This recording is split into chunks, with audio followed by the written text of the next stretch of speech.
kuri iki kiganiro ndabasuhuje, nitwa Gatebuke.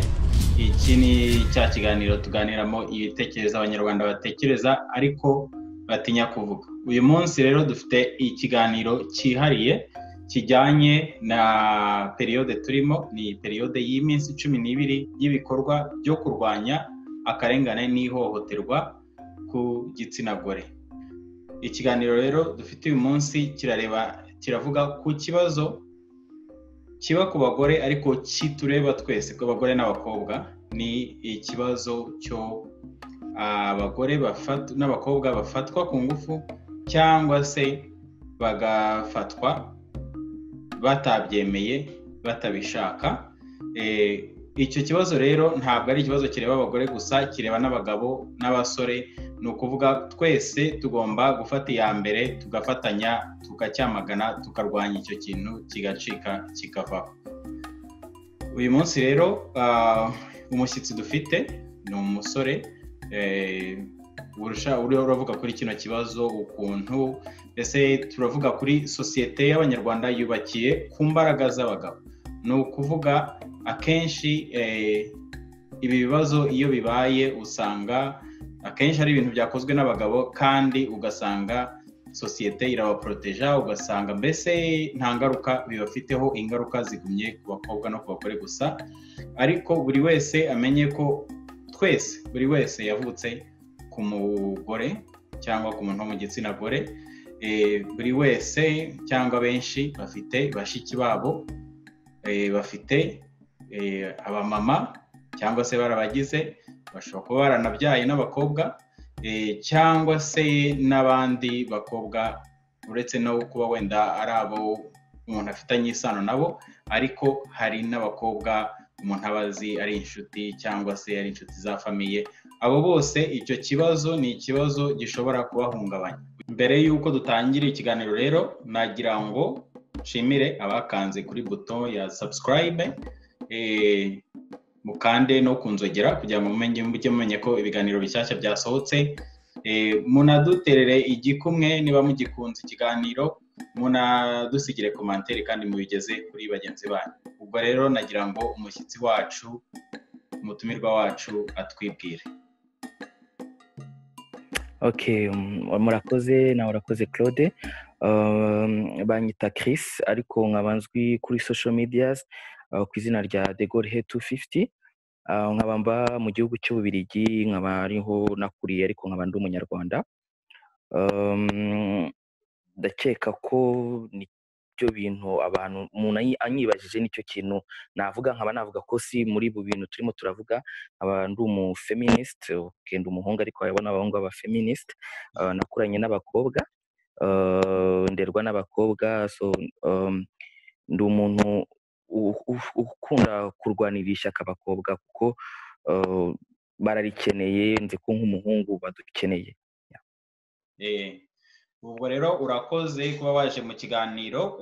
Icyo nagiraga ngo mpereho, nagira ngo ngushimire cyane kuri video wakoze mu cyumweru gishize, cyangwa se muri iyi minsi, nta n'uminsi myinshi ishize. Ndakeka wenda simizi niba warabikoze muri urwo rwego rwo kurwanya akarengane ku bagore, ariko ndagushimira kubera ko wari uri gusobanura ibintu by'ingenzi cyane muri sosiyete y'abanyarwanda.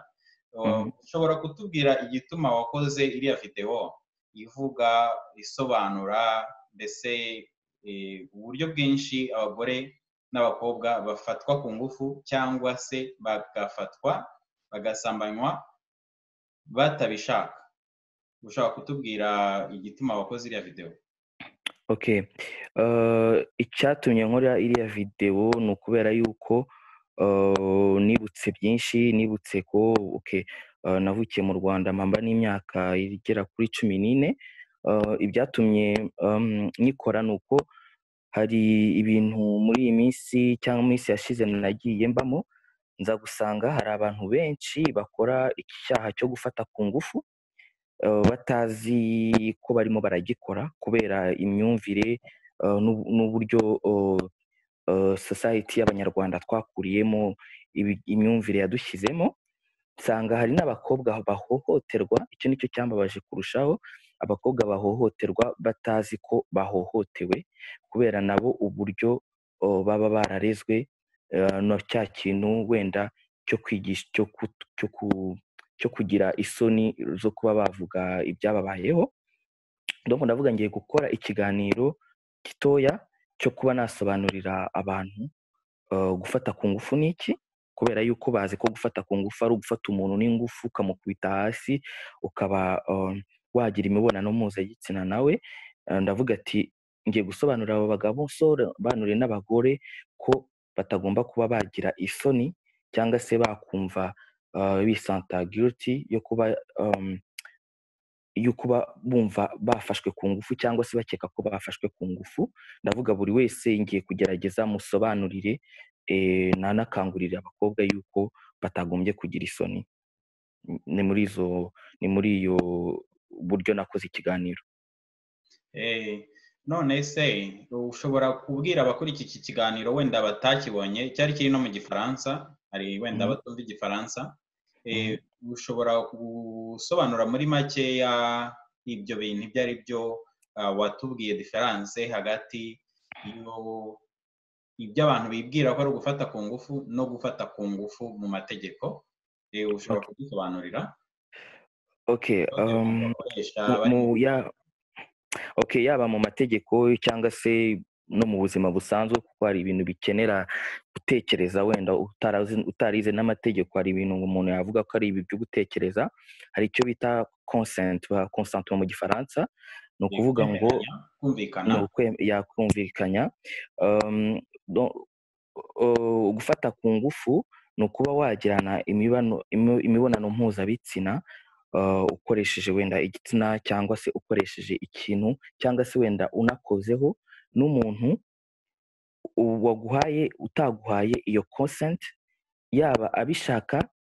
Ni ukuvuga mu magambo make, ni ukuvuga umuntu uba ukeneye ni ukugirana imibonano mpuzabitsina n'umuntu utaguhaye consentement, we utabikwemereye mu kinyarwanda navuga we utabikwemereye. Ni ukuvuga ngo hari abantu benshi nyine nk'uko nabivugaga bazi ko gufata ku ngufu wenda ari ugufata akaboko k'umuntu ukawanda cyangwa amaguru ukamushyira hasi ukamufata ku ngufu. Niko abahungu benshi babizi b'Abanyarwanda, kuko twaraganiriye kenshi niko nabyumvise.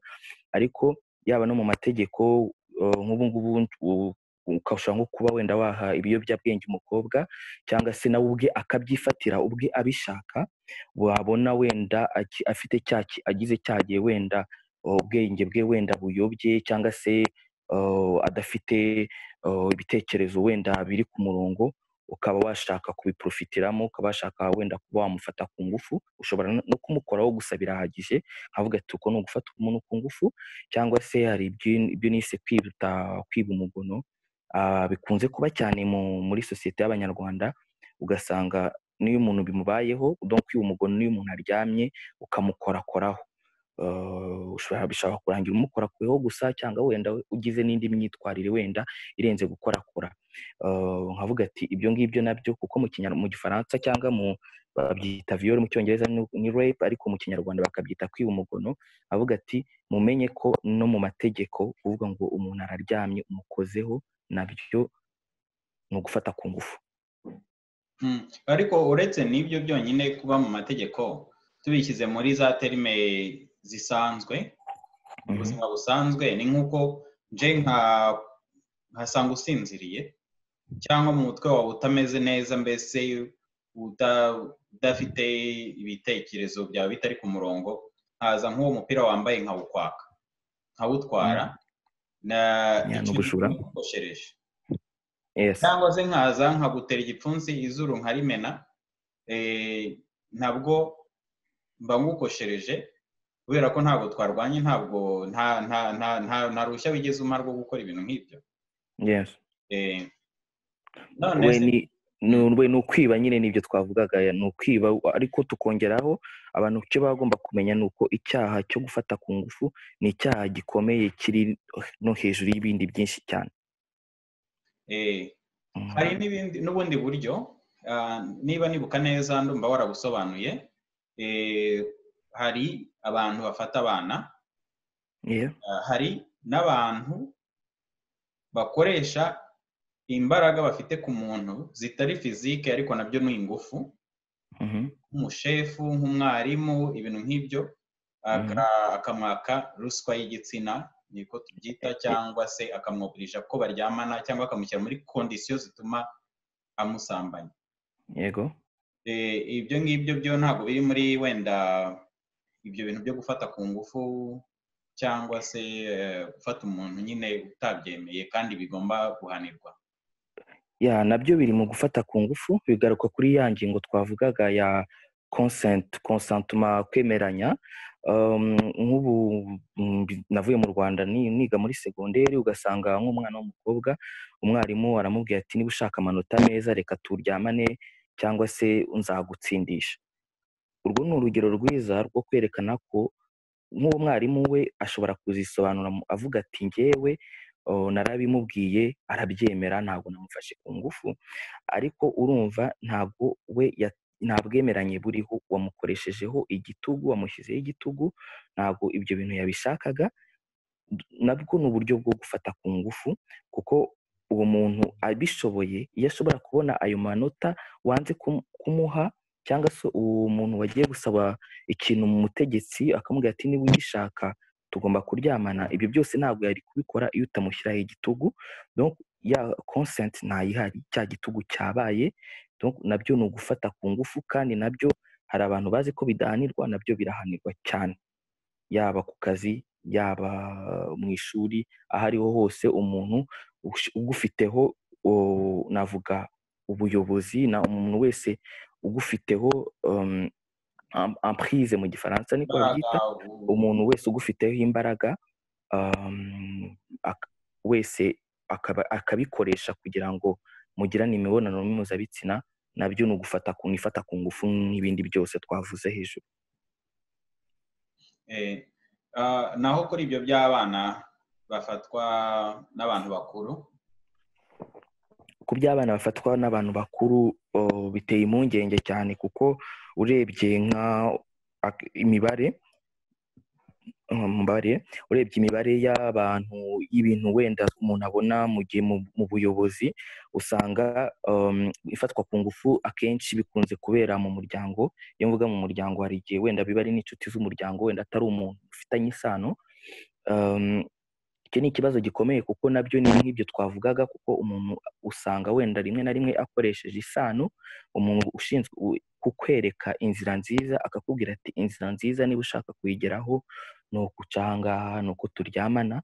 kandi noneho biragoye ku mwana kugira ngo azabyange. Burya umuntu waka akazi, waka ishuri, akenshi ashobora no kubyanga kuko aba azi ubwenge, nta n'icyo mupfana. ariko umuntu wo mu muryango wawe uba ushobora no kumva wenda nubyanga utazongera kugira umuryango, ukumva wenda uzacibwa mu muryango, kandi turabizi ko nta mwana n'umwe ushobora kwifuza ko umuryango we umuha akato cyangwa se umushyira ku ruhande.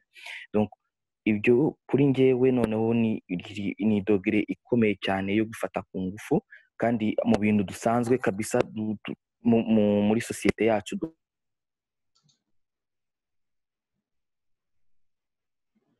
Nanivuze wari ugeze aho wavugaga ngo mbese mu muryango, iyo bigeze mu muryango ku bana, kubera ko umuntu aba arusha ubwenge umwana. Donc kubera ko umuntu aba arusha ubwenge umwana, ashobora gukeka ko kubera umwana ntacyo yavuze, cyangwa se kubera umwana wenda atavuze hoya cyangwa no, ukaba wavuga ngo umwana ntabwo yafashwe ku ngufu. Ariko nkawe nk'umuntu umukuriye, umuntu ushinzwe kumwereka inzira nziza, umwana icyo umubwiye azagifata uko ukivuze. Ariko weho nk'umuntu mukuru uba uzi yuko urimo uraprofita ubwana bwe no kudashishoza kwe, kubera yuko mufitanye iryo sano. Nabyo ni dogere ihambaye yo gufata ku ngufu, kuko noneho bizica umwana, azakura aba yumva ko uwo muntu, niba umuntu bafitanye isano, yaba wenda ashobora kuba se umuntu wese w'umuryango cyangwa inshuti yo mu muryango, umuntu bafitanye isano, niba ashobora kumukorera ibintu nk'ibyo byo kumuhemukira, nta nubwo ashobora kuzigira yogera wenda yaba yakwizera n'umugabo n'uwo bakundanye. Ye ni ibintu usanzwe mpura nabyo mu buzima busanzwe. ubwo ngewe ikintu nkuyemo muri ibyo ngibyo uvuze mu gufata abana harimo na manipulation.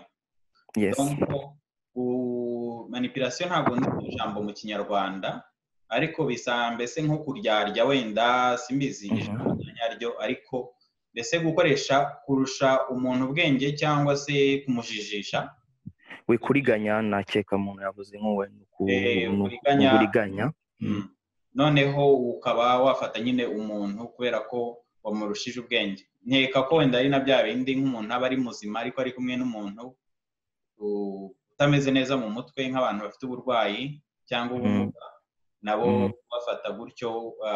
Mbese uburyo bwo kumanipira, gufata umuntu kubera ko wamurushije ingufu zo mu bwenge, ingufu za fizike, cyangwa se ingufu kubera ububasha umufiteho mu kazi umufiteho. Na muri make nibyo. None se ingaruka bigira, wenda duhere ku babikora, uretse ko akenshi batanafatwa kubera wenda ukuntu abantu benshi babyitwaramo, ariko iyo bafashwe ingaruka bigira kuri abo bantu ni izihe? Nk'uko nabivuze kare, iyo abafashwe hari mu mategeko, nk'uko nabivuze, ni icyaha gihanirwa, gifatirwa n'ingamba, kikanahanirwa. Wenda sinzi cyane amategeko mu Rwanda, ariko ubwo mbiruka siruti n'ahangaha ni icyaha gihanwa no kurusha nk'ibindi, kijya guhanwa urebye ni ku rugero hafi rumwe nko kuba wakwica umuntu. Donc ingaruka ni nyinshi cyane, nk'uko bivuze biragoye, wenda ntabwo uburyo ibintu babyitwaramo ntabwo buri gihe abo bantu bafatwa, ariko ndagira ngo wenda batwumva bamenye ko umuntu yafashwe afungwa imyaka myinshi, ibyo yari afite byose nabyo na society nabwo ubwayo ntabwo izongera kukureba nk'uko ikureba. Nshobora nko gutanga urugero rw'umuhungu nzi byabayeho, ndakeka ni muri 2016, donc muri 2016 hano mu Bubiligi, yakorakoye umukobwa uryamye, biriya nitaga kwiba umugono, umuntu aryamye ukagira ngo ushobora kumukoraho ibyo ushaka byose, aramukorakora, biza kugaragara yuko yaba yaramukoresheje ibintu bidakwiye. Ubwo muherukira amakuru mperuka w'umuntu na n'ubu aracyafunze. Donc iyo ni ingaruka ikomeye bigera ku muntu, kandi bikaba byanakwica ubuzima bwawe weho nk'umuntu wahohoteye umuntu. None se kuba bikorewe noneho, iyo umuntu byabayeho we ingaruka bimugiraho ni izihe? Nkurikije ibiganiro twagiranye, uza abantu byagiye bibaho, nanjye ndabazi. Yego. Ingaruka ni nyinshi, ariko natangira ku ngaruka zo mu mutwe. Ni ukuvuga akenshi ni abantu bazata icyizere, ni ukuvuga ntabwo azongera kwizera byoroshye, cyane cyane abagabo. Hari abakobwa batagishobora wenda nko kuba bakunda, hari abatashobora wenda kuba bakongera nko kuba bagira imibonano mpuzabitsina kubera ibyo bintu byabayeho. Ni ibintu bibahungabanya. Hari abiyahura, abantu ntabwo bajya, ni ibintu tutajya tuvuga, ariko hari abantu biyahura. Hari abantu bashobora kugira trauma ituma bagira n'uburwayi bwo mu mutwe butazigera bushira. Donc ifoke ni meme no mu ntambara, umuntu ushaka kwica igihugu akenshi, yaba muri za Congo turayibona, yaba muri za Centrafrica, ikintu cya mbere bakoresha no gufata ku ngufu, kuko byica mu mutwe w'umuntu. Umuntu udafite umutwe n'umubiri ntabwo ugikurikira, parce que umutwe niwe navuga ufite control y'ibintu byose. Donc iyo umuntu agufashe ku ngufu aba akwiciye ubuzima, kandi wenda hari ababyitwaramo neza bakagira ingufu, ugasanga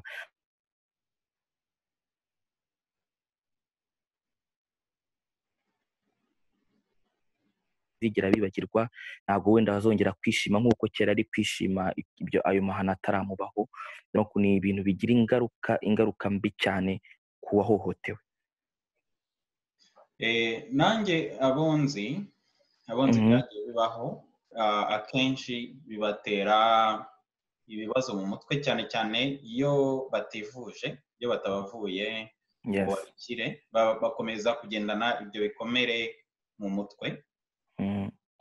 Hari nk'abo nzi agira gutya ukumva araguhamagaye ngo yagize panic attack, iyo panic attack ntabwo nzi ukuntu nabyita, ariko ni ubwoba bwinshi cyane, ugasanga umuntu ari kuvuza induru cyangwa se umuntu ari kumwe wenda agapanika nyine, akagira ubwoba bwinshi cyane, ukumva ari trauma butumvikana, cyangwa se ugasanga yarahungabanye mu mutwe nyine nk'ibyo wavuze by'icyizere, cyangwa se atari n'ibyo ngibyo by'icyizere gusa, ariko ukuntu abayeho ugasanga igihe cyose mbese mu buzima bwe ahorana ibintu by'ubwoba, ahorana ibintu byo kwikanga, birahungabanya cyane, byica abantu mu mutwe.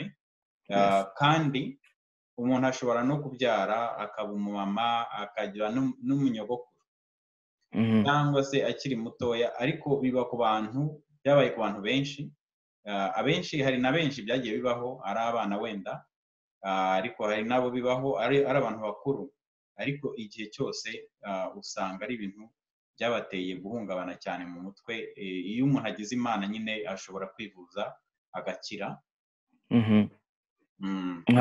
nanaguciye mu ijambo, ibyo uvuze ndumva bifite akamaro cyane, ni uko tujya tubyibagirwa ko bivurwa, nabo byabayeho aho bigira ingaruka nyinshi cyane, wenda zishobora kuba nke kuko wenda batigeze bivuza. donc iyo ngingo uvuze ni ndumva ifite akamaro cyane, kwibutsa ko abantu ari ibintu bivurwa, kuvurwa icyakubaye, ariko kugerageza kuvura ku buryo ushobora kubana n'ayo mahano yakubayeho.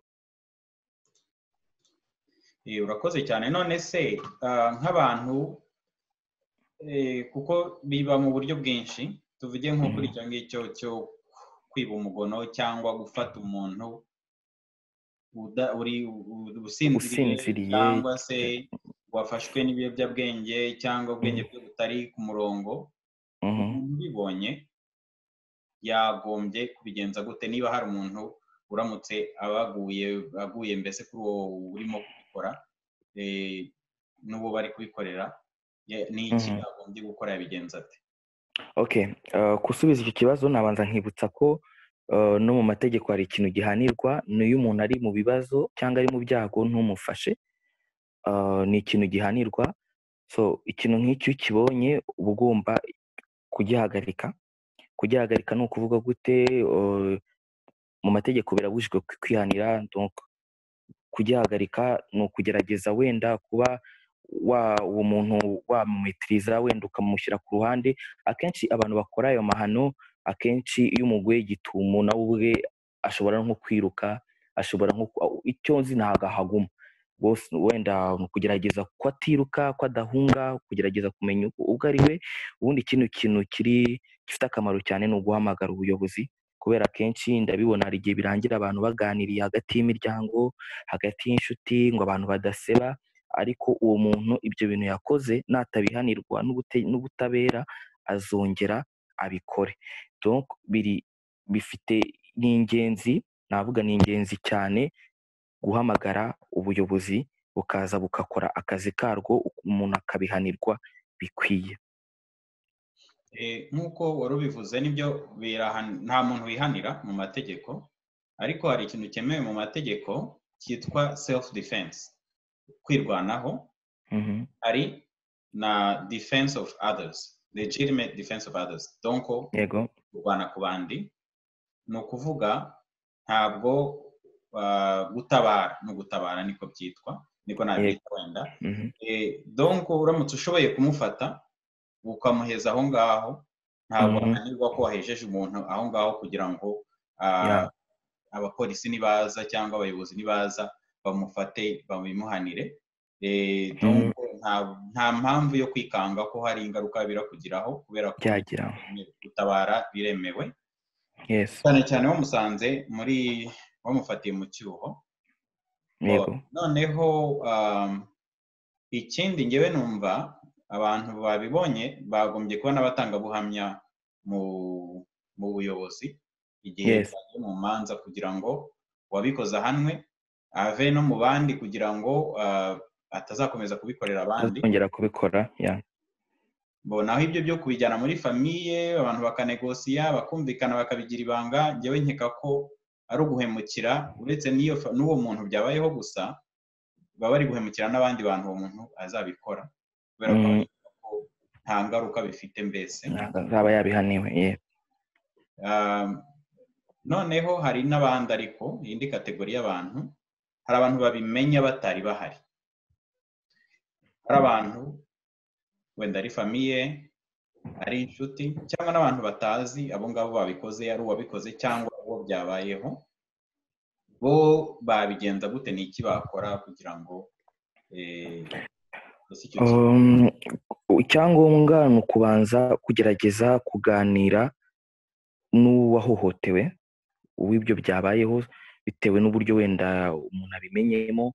Wenda uwahohotewe ugashobora kuza kuvugisha. Icyangombwa ni ukubanza ukamwumva, kuko ni ibintu aba akenewe kumva.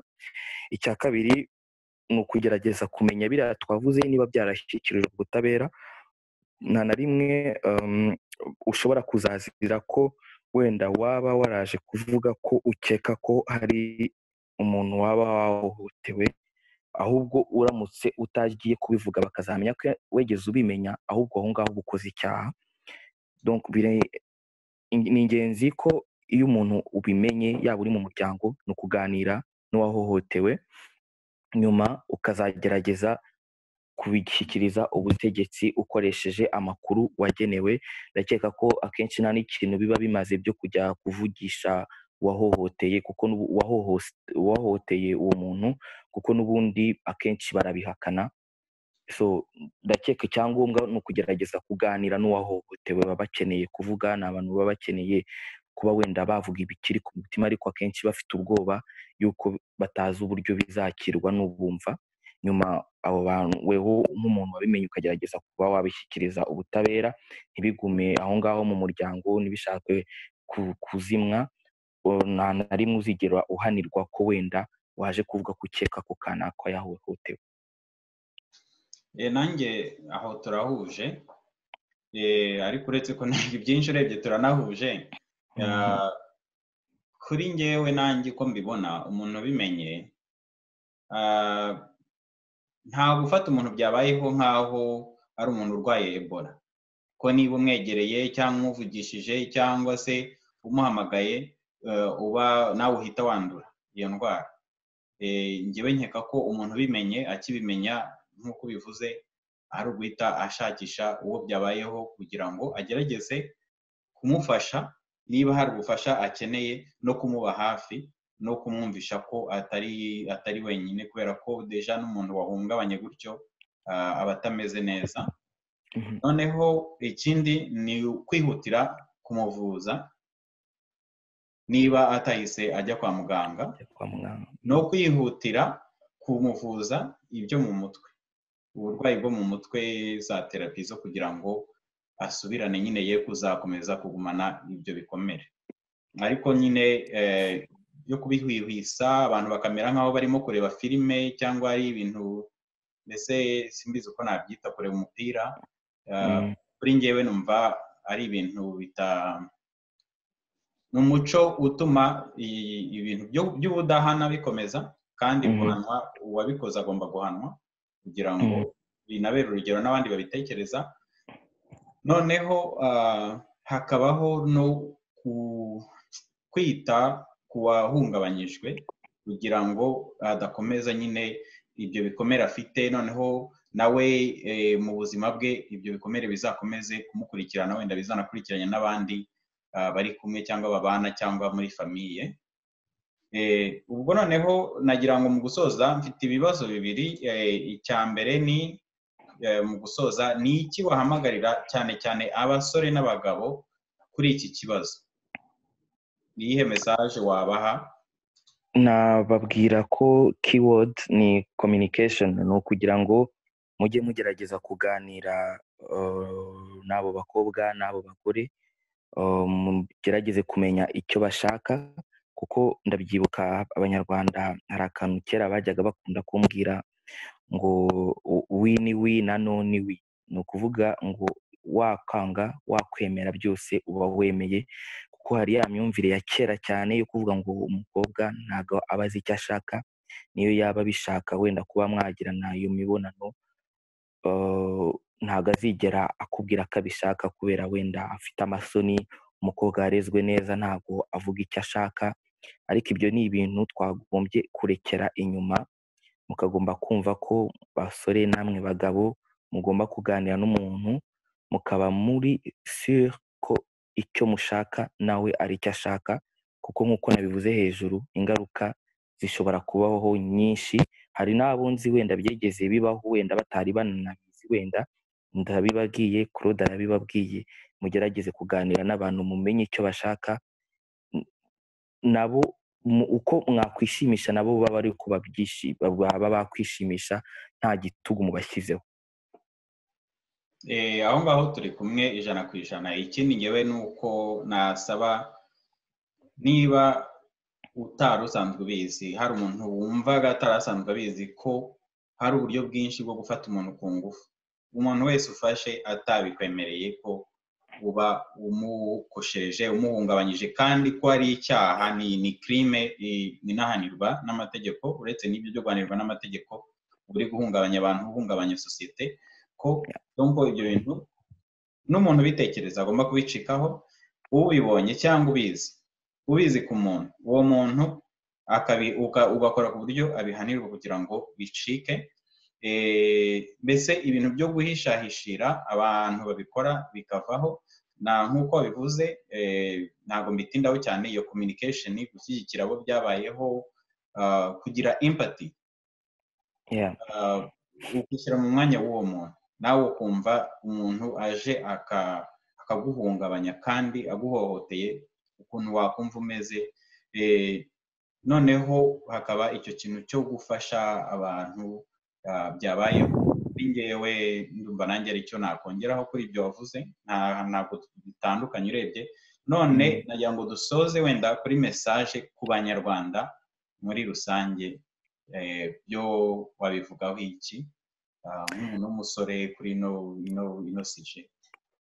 Okay, ku banyarwanda, nk'uko wabivuze, wenda ikiganiro nagikoze mu Gifaransa, ariko ndakeka ko ibyo navugaga n'ibyo nabonye byose bishingikiriye navuga ku myumvire no muri sosiyete y'abanyarwanda. Nagendanye n'amahanga menshi, navuganye abantu benshi cyane. Nagira ngo wenda message n'abanyarwanda mubwire ko iki kibazo ari ikibazo gikomeye cyane mu banyarwanda. Biteza ikibazo ko nk'ubu ngubu mu bakobwa navuga wenda 10 tuziranye cyane, wenda tuganira cyane, ugasanga 50% bagize icyo kibazo cyo kuba bafatwa ku ngufu.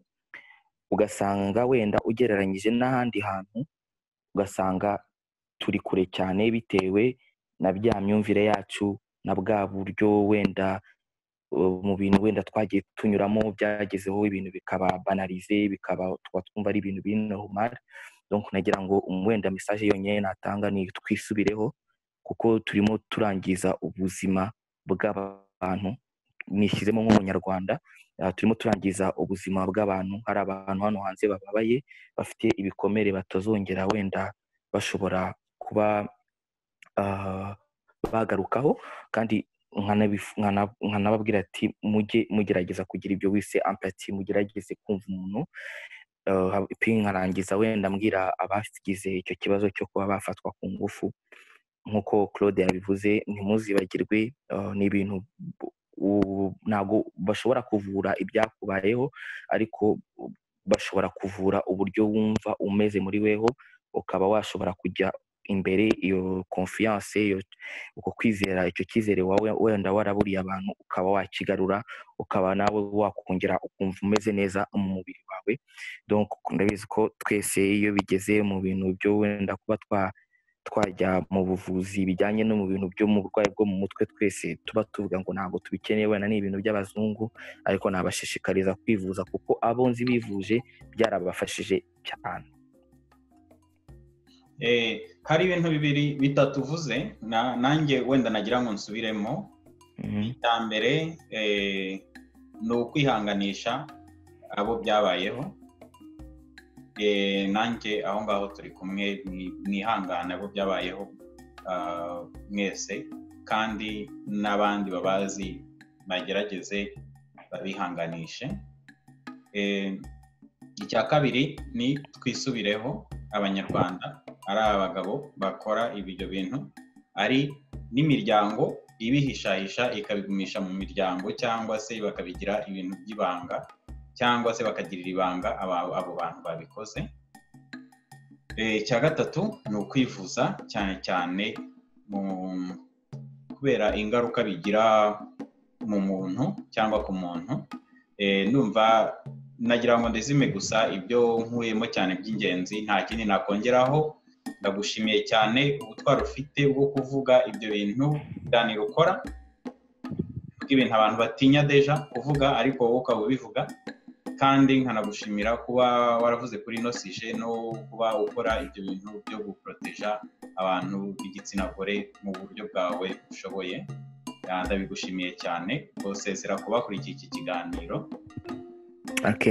Murakoze Claude, wakoze kuntumira, biranshimishije, na nubwo umenyereye cyane kuba nagirana ikiganiro nk'iki ngiki n'umuntu twumvikana surtout ku bintu nyine nk'uko wabivuze, ku bintu navuga biri tabu, ibintu bidasanzwe bivuga.